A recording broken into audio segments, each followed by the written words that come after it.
Dayan.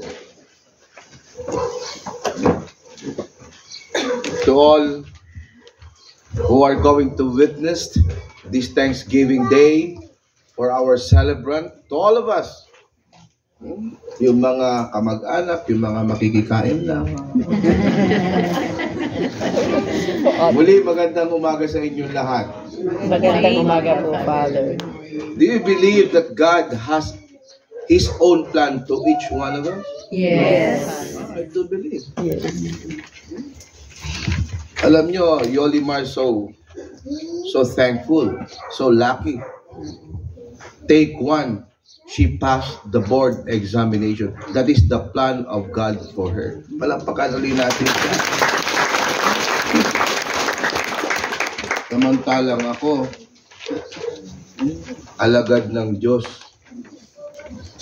6 times ako nag-exam para makapasa ako at ma-promote ako sa PNP. Bagsak lagi. God has a plan for me. Mga kaklase ko, lahat na full kernel. Ako ang naiwan.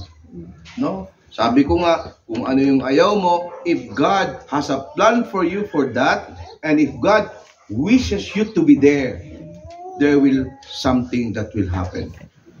Alam nyo, nung ma-assign ako ng Baguio, wala pang 1 taon, dito ako nakapasa, dito pa ako na-promote. Hindi ko iniisip yun. That's the will of God to us. Kaya tayo, kapag tayo may mga inaasahan, meron tayong mga pinagdarasal sa buhay natin na mangyari, you wait for it. Because God has a plan for you.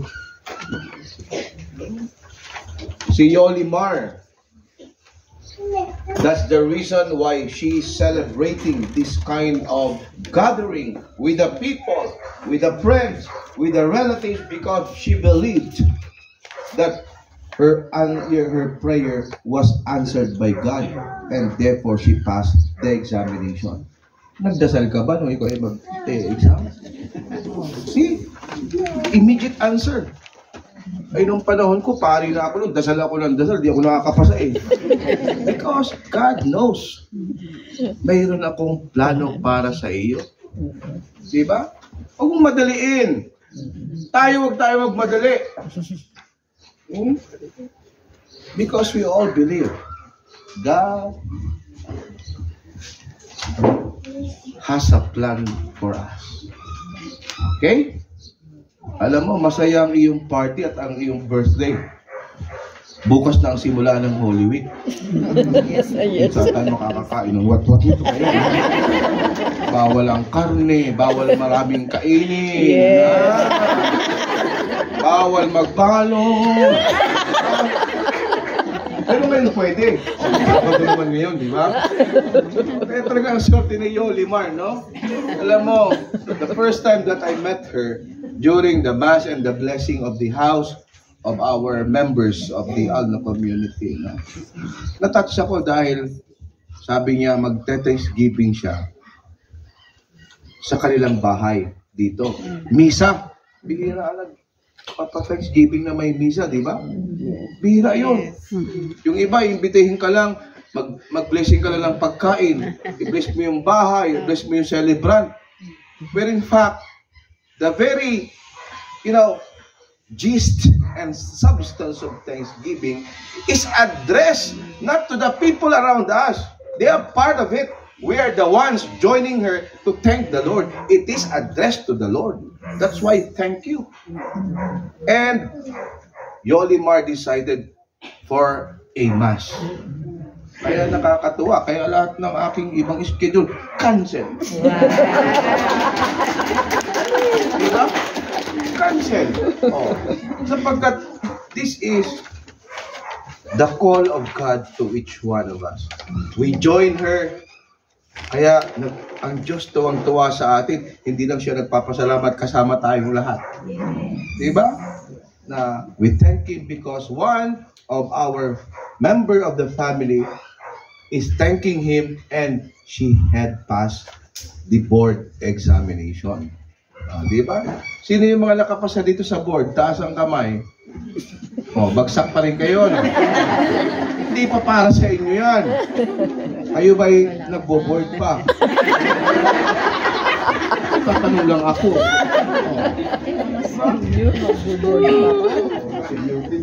Mga minamahal, mga aking kaibigan, nasa Holy Week na tayo. Tomorrow ang start, ha?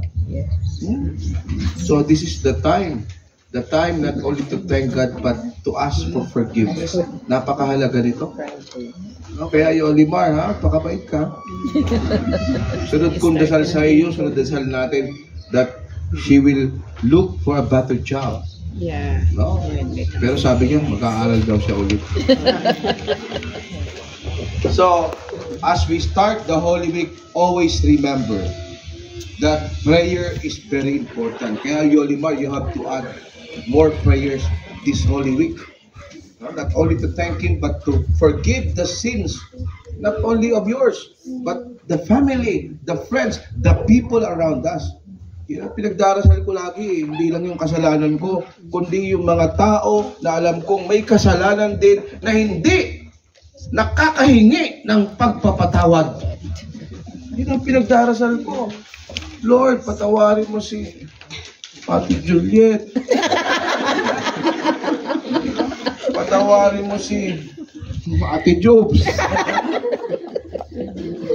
Hindi naman tayo perfecto eh. But God hears that prayer. Very powerful prayer. That time when Yolimar prayed, powerful prayer, God answered her. Because God believed that that prayer came from the heart. Yun dapat eh, from within. Hindi yung, Lord, sana puro ikaw. Yung dasal natin eh.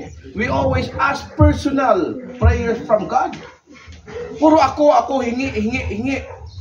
But the powerful prayer is therefore, when you pray for others, especially the least, those who are, incapable of asking for forgiveness and how to pray to God. So, anong gawin natin ngayong Holy Week, ha? So, we have to sacrifice. Kaya today, we have to enjoy. Now, after this, we have to always look at the sacrifices that we have to do in this season of Holy Week.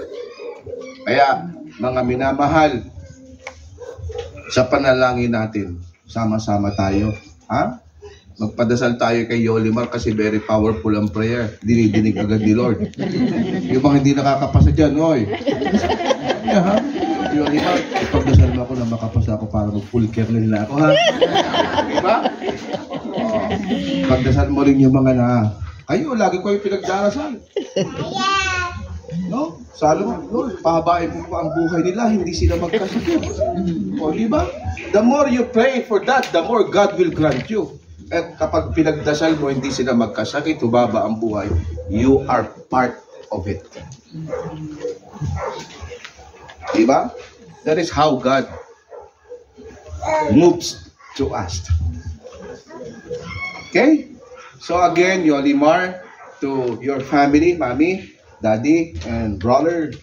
I think your sister is not here, no? Hindi daw siya attend. May duty daw siya, no? To all of you, the relatives and friends of Yolimar, the Otayan family, congratulations. From the bottom of my heart, as a priest, still you are part of my prayer. We'll continue pray for one another. Napakahalaga niya, no? Kayo lang, kayo lang inaasahan ko dito. Yung mga pulis doon, di naman ako pinagdarasal eh. Totoo yun. Kaya sabi ko, Lord, di ako pinagdarasal ng mga kasama kong pulis dito. Kaya sabi ko, Lord, kunin mo na silang lahat.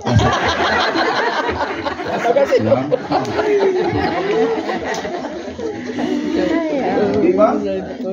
So, sa araw na ito, hindi ko na patatagalin. Alam ko naman, kanina pa kayo rito, na-adjust lang yung oras, diba? Dahil nga, pinipilit ako magmisa doon sa isang Montessori school. Gusto ko dito talaga. Nagsinungaling ako, sabi ko, sa hospital ako, nakakonfine. Hindi na ako kinulit. So, Yolimar, pagkakabait ka ha? Mahalin mo ang iyong mga magulang lagi. Kapatid, Yun lang yung mapapayo ko bilang isang panganay sa iyo na ang pagmamahal sa magulang, tandaan nyo, is rewarding. Always remember that. Sabi nga, kapag nagmahal ka ng matatanda, ikaw ay ipagpapala. Totoo yan. Kaya mahal na mahal ko si Lola. Papala ako ng Diyos. Nanay ko lagi kong tinatawagan, kinukumusta ko, sinasabihan ko ng I love you. Matanda na nanay ko, alam kong ang Diyos pagpapalain ako at papahabain ang buhay ng nanay ko dahil sa kanya ako umaasa. Ganun. Okay? So, hindi na magtatagal. Alam kong gutom na kayo. Saka gutom na rin ako. May blessing to you, Yolimar, and the Odayon family. Mamaya, i-bless ko kayo, no? So again, bilang isang pamilya, kasama sa ating komunidad, bigyan natin ng isang malakas na palakpak si Yolimar. Congratulations once again. Tatayo na po tayo.